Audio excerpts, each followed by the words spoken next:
Breaking news, Viking Nation, the storm inside US Bank Stadium just got darker. And what I'm about to reveal will shake everything you thought you knew about this season. A franchise cornerstone has escaped disaster by the thinnest of margins. But his body is battered and the timeline is murky. A defensive weapon sits idle with an injury to the most fragile part of the human body, and nobody knows when he'll return. The center of this offense has been knocked unconscious not once, but twice in the same season, trapped in medical limbo. But that's not even the worst part. The Vikings are bleeding penalty flags like an open wound, sabotaging themselves with pre-snap chaos that's costing them games. And just when the offensive line couldn't get any thinner, the front office made a desperate move, pulling the tackle out of obscurity to plug the dam before it bursts. And then there's London. A rookie quarterback nobody's ever faced is about to step onto foreign soil, and Brian Flores is licking his chops like a wolf circling a lamb. 5 stories, 5 shocks, 5 revelations that could define whether the Vikings rise from the ashes or crumble into dust. Each bombshell carries the weight of the entire season, and by the time we're done, you'll understand exactly why this team is either about to explode into greatness or collapse into chaos. And if you bleed purple and gold more than you hate the Packers, smash that subscribe button right now, because this is about to get wild. Let's start with the most critical update of the week. The news could have been catastrophic, but instead, it's a miracle wrapped in caution. Head coach Kevin O'Connell stepped up to the podium Tuesday morning, and the entire Viking Nation held its breath, waiting for the verdict on their Pro Bowl right tackle. The man who's been the anchor of this offensive line since 2018. The Ironman who's played through hell and back, ***, Brian O'Neill ***. When he went down in Dublin against the Steelers, clutching his knee, writhing in pain, every fan watching felt their heart drop, because we've seen that scene before, and it never ends well. ACL, MCL, season over. But here's where the football gods showed mercy. O'Connell confirmed Monday night's reports that O'Neill avoided the catastrophic knee injury that could have ended his season right there in Ireland. The MRI came back with a sprained MCL, not torn, just sprained. He won't need surgery. He won't be placed on injured reserve. He's week to week, and considering the Vikings have a bye in week 6, that extra week of recovery could be the difference between a lost season and a salvageable one.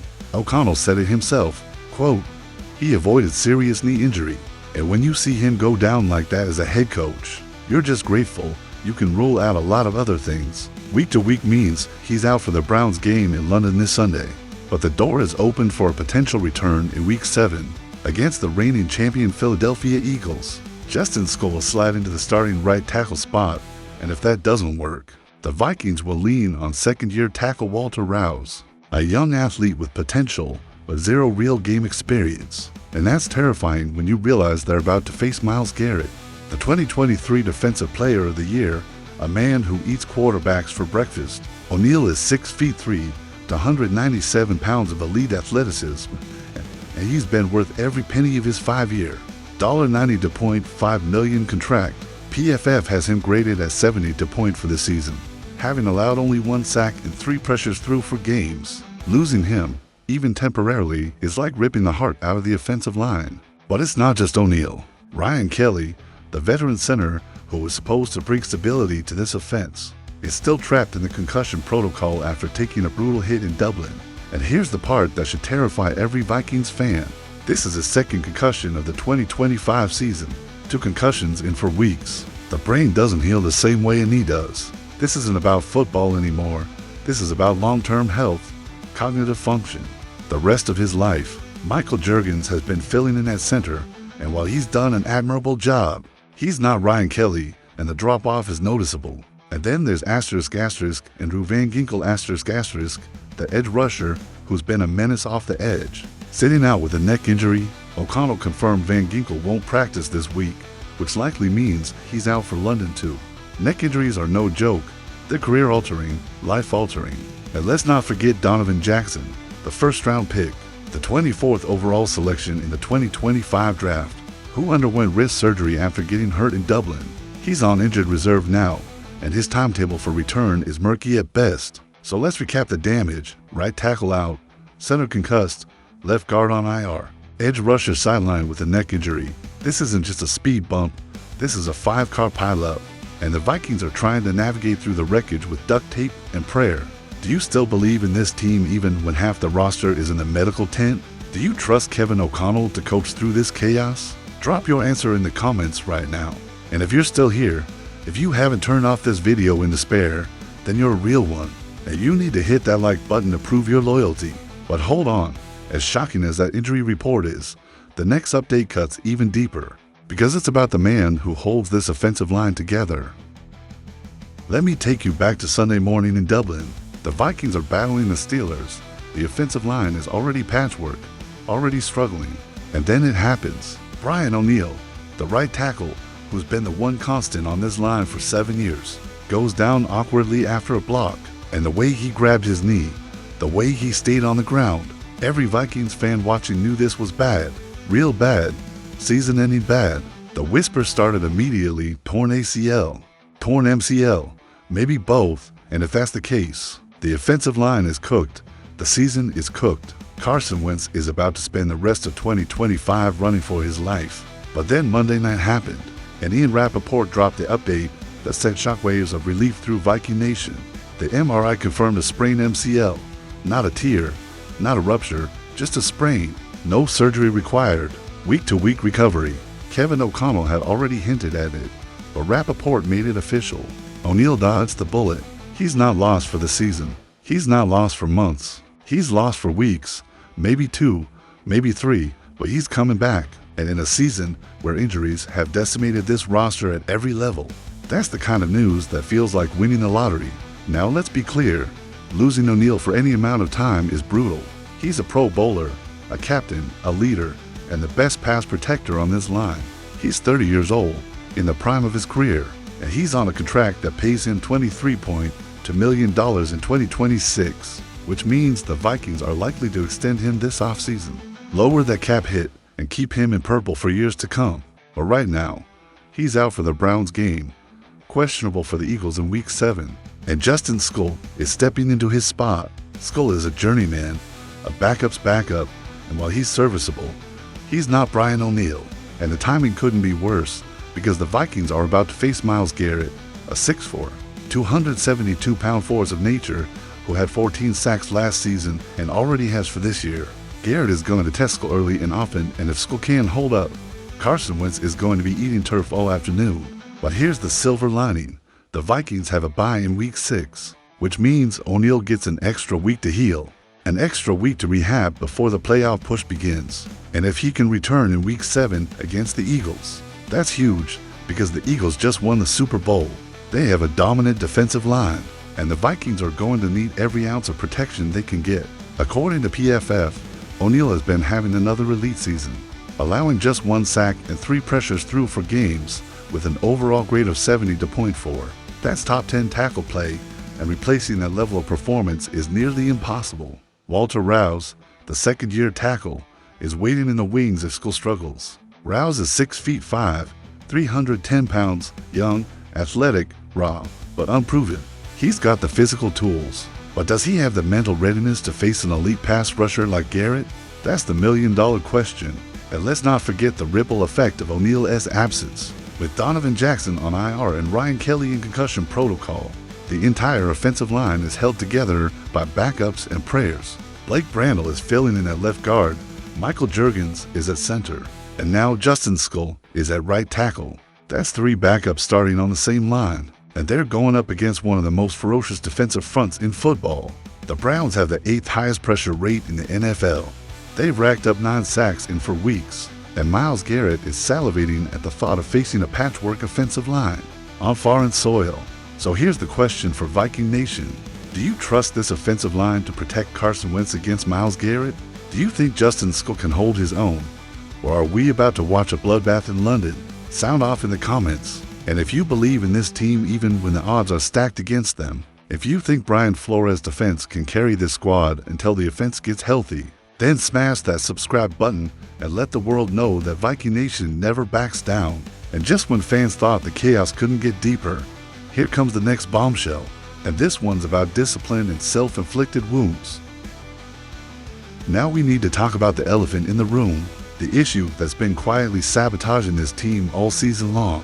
The problem that has nothing to do with injuries or bad luck. and everything to do with mental mistakes and lack of discipline. Penalties. The Minnesota Vikings have been flagged 37 times this season, which ranks second worst in the entire NFL. And 16 of those penalties are pre-snap procedural flags, false starts, illegal formations, delay of game, the kind of mistakes that should never happen at the professional level. This isn't a rookie-laden team learning the ropes. This is a veteran roster with a veteran coaching staff, and yet they're shooting themselves in the foot week after week. Kevin O'Connell addressed it head-on during his weekly interview with Paul Allen, and he didn't mince words. Quote, "You can't allow any of the factors that might be contributing to these things to be an excuse. If someone told me, hey, I know you've had some different centers out there, some different quarterbacks, different cadences, I don't believe in any of that. I think we need to find a way to execute at a higher level.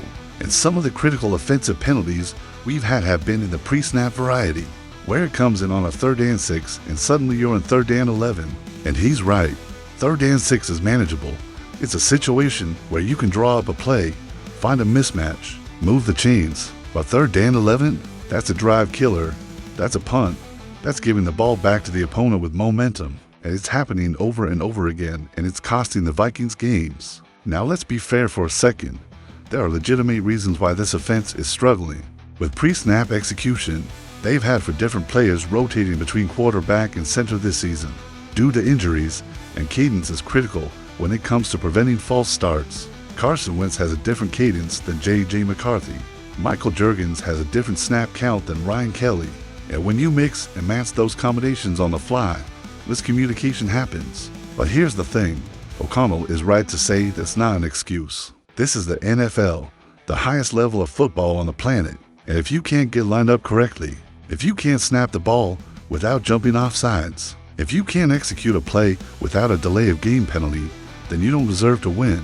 And it's not just pre-snap penalties. It's the extracurricular stuff too, personal fouls, unnecessary roughness, taunting, the kind of chippy behavior that happens when emotions boil over and players lose their composure. O'Connell acknowledged it, saying, "We knew it would be that kind of game on Sunday, and we have to understand that's what 3.5 hours will be every Sunday in this league. That's the competition, that's the highest level. And sometimes there's a little work going on trying to steal a few yards here and there. We can't let that happen." Last season, the Vikings tied for 15th in total penalties with 112, which is middle of the pack. Respectable. But this year, they're on pace to blow past that number and finish in the bottom 5. And that's unacceptable for a team with playoff aspiration. And here's the brutal reality. Penalties are drive killers, momentum killers, game killers. A 1st and 10 becomes a 1st and 15 after a false start. And suddenly, the defense can tee off without worrying about the run. A 3rd and short becomes a 3rd and long after an illegal formation. And now you're forced into a passing situation where the defense knows exactly what's coming. A touchdown gets called back because of a holding penalty, and instead of celebrating, you're punting 3 plays later. It's death by 1,000 cuts, and the Vikings are bleeding out. And the worst part? This is fixable.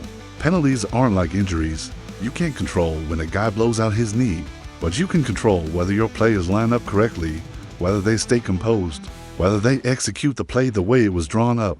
This is a coaching issue, a leadership issue, a discipline issue, and Kevin O'Connell knows it.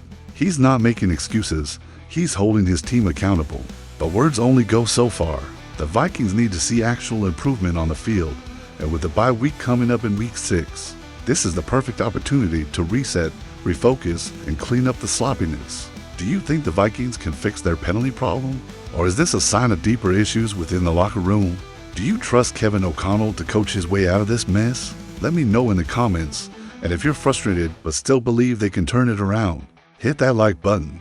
But listen closely, because the story only gets more desperate from here. And the front office just made a move that screams urgency and panic. Now let's talk about desperation. The kind of desperation that makes a general manager pick up the phone on a Tuesday afternoon and sign a player who's been out of work for over a month. The kind of desperation that happens when your offensive line is so battered, so broken, so held together by duct tape and hope that one more injury could collapse the entire structure. The Minnesota Vikings made a move on Tuesday that tells you everything you need to know about how dire the situation has become. They signed offensive tackle Matt Velasco to the practice squad. and released wide receiver Tim Jones to make room. And if that name doesn't ring a bell, don't worry, because Velasco's NFL career has been more about what could have been than what actually was. But here's where the story gets interesting.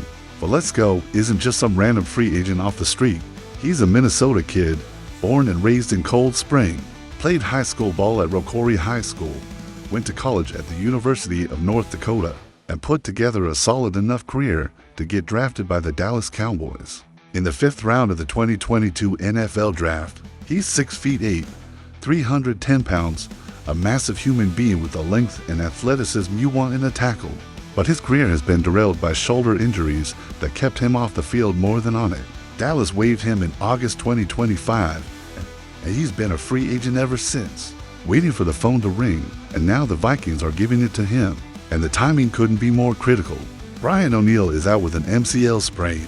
Donovan Jackson is on IR with a wrist injury. Ryan Kelly is in concussion protocol, and the Vikings are staring down the barrel of a game against Myles Garrett and the Cleveland Browns. In less than a week, they were already thin at offensive tackle, and when Walter Rouse was inactive for the Steelers game in Dublin, the coaching staff started having nightmares about running out of bodies. Kevin O'Connell even admitted that if one more offensive lineman went down against Pittsburgh, they might have had to put tight end Josh Oliver at tackle, which is the football equivalent of throwing a life raft to a drowning man and hoping he can swim. So Velasco isn't just a depth piece, he's an insurance policy, a break glass in case of emergency option that the Vikings are praying they don't have to use, but know they might need at any moment. And here's the thing about Velasco. He's not some washed-up veteran limping to the finish line. He's only 25 years old. He's got legitimate size and athleticism, and if he can stay healthy, he has the physical tools to be a serviceable swing tackle in this league. The problem is that if he can stay healthy shoulder injuries are notoriously tricky for offensive linemen because you use your hands, your shoulders, your upper body on every single snap. If you can't punch, if you can't anchor, if you can't absorb contact without pain shooting through your shoulder socket, then you're useless. And Velasco has dealt with multiple shoulder injuries throughout his young career, which is why Dallas gave up on him despite investing a 5th-round pick just 3 years ago. But the Vikings don't have the luxury of being picky right now. They need warm bodies. They need guys who can step in if disaster strikes. And Velasco fits the bill. He'll spend this week on the practice squad, learning the playbook, getting up to speed with the offense. And if things go sideways in London, if Justin Skule gets hurt, if Walter Rouse can't cut it, then Velasco could find himself on a plane to England and suiting up for the game of his life. And let's not forget the storyline here, a Minnesota kid coming home, getting a second chance with his home state team. That's the kind of feel-good narrative that sports movies are made of. And if Velasco can somehow stay healthy and contribute, Viking Nation will embrace him like a long-lost son. But right now, the fact that the Vikings had to sign him at all is a reminder of just how thin this roster has become. They're one injury away from catastrophe, one bad hit away from complete offensive line collapse, and the only thing standing between them and total disaster is a 25-year-old tackle who hasn't played meaningful snaps in over a year. So here's the question. Do you trust Matt Velasco to hold down the fort if his number gets called? Do you think the Vikings can survive this gauntlet of injuries and still make a playoff run? Or is this season slipping away before it even really began? Drop your thoughts in the comments. And if you believe this team can overcome anything, if you think grit and heart can make up for missing talent, then hit that subscribe button and prove that Viking Nation never quits. And trust me, the next chapter could flip the script in ways nobody predicted, because the Vikings are about to face a quarterback they've never seen before. And now we arrive at the final revelation, the one that could determine whether the Vikings leave London with a statement victory or a soul-crushing defeat. The Cleveland Browns just made a quarterback change that nobody saw coming, and it's the kind of move that's either genius or desperation, depending on how Sunday plays out. Joe Flacco, the veteran signal caller who's been around the league longer than some of these rookies have been alive, has been benched, and in his place, stepping into the spotlight for the first time in his NFL career, is rookie quarterback *** Dylan Gabriel ***, the 94th overall pick in the 3rd round of the 2025 NFL Draft. And here's where it gets historic. Gabriel is about to become the first rookie quarterback in NFL history to make his debut in an international game, according to NFL analyst Andrew Siciliano. No pressure, right? Just hop on a plane to London. Face a Brian Flores defense that's ranked second in pressure rate and fourth in blitz rate, and do it all in front of a stadium full of fans who've been waiting all week to see blood. Mike Garafolo of NFL Network broke the news, reporting that Gabriel impressed in training camp and the preseason, and the Browns are ready to see what they have in the young quarterback. Gabriel's limited regular season action consists of 3 completions for 19 yards in garbage time against the Baltimore Ravens in Week 2, and he went 0-for-1 while filling in for Flacco during a Week 4 loss to the Detroit Lions. That's it. That's the resume. And now he's starting in London against a Vikings defense that's been eating quarterbacks alive. And here's where Viking Nation should be licking their chops. Brian Flores has a perfect 4-0 record against rookie quarterbacks. As the defensive coordinator of the Vikings, perfect, undefeated, unblemished. It's not hard to see why. Flores runs one of the most exotic, creative, unpredictable defensive schemes in the entire NFL. He'll show you a cover to look, then blitz 6 guys from angles you didn't know existed. He'll drop 8 into coverage, then bring a safety screaming off the edge. He'll disguise pressures, rotate coverages, and confuse even veteran quarterbacks who've been in the league for a decade. Now imagine what he's going to do to a rookie making his first career start.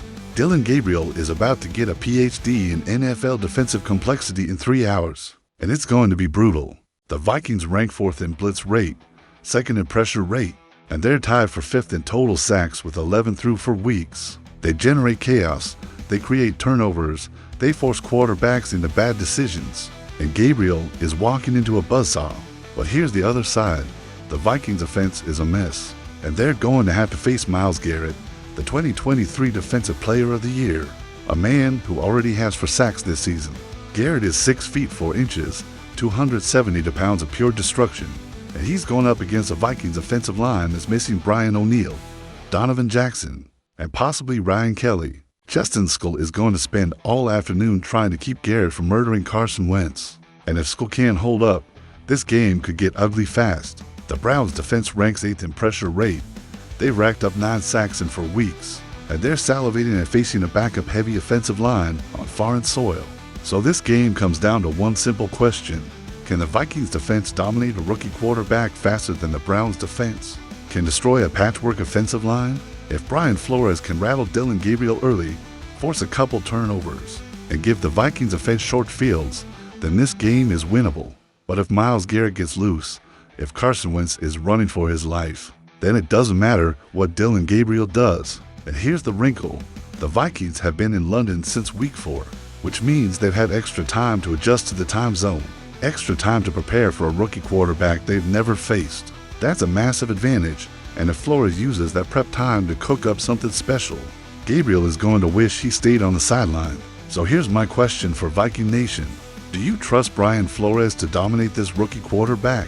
Or are you worried that Myles Garrett is going to wreck Carson Wentz? Do you think the Vikings can steal a win in London despite all the injuries? Let me know in the comments, and if you believe in this defense, if you think Brian Flores is the secret weapon carrying this team, then smash that like button and let the world know that Viking Nation fears no one. Because when the stakes are highest, when the odds are stacked, when everyone counts them out, that's when the Vikings are most dangerous. And Sunday in London, we're about to find out if this team has the heart and talent to overcome everything thrown at them. This isn't the season anyone imagined, but this team doesn't quit, doesn't fold, doesn't surrender. Kevin O'Connell will scheme around these issues. Brian Flores will put on a clinic. And if they can survive London and regroup during the bye, they'll be right back in the hunt. So I'm asking one more time, are you in or are you out? Drop your answer, hit that like, smash that subscribe, and let the world know that Viking Nation never quits. Skol!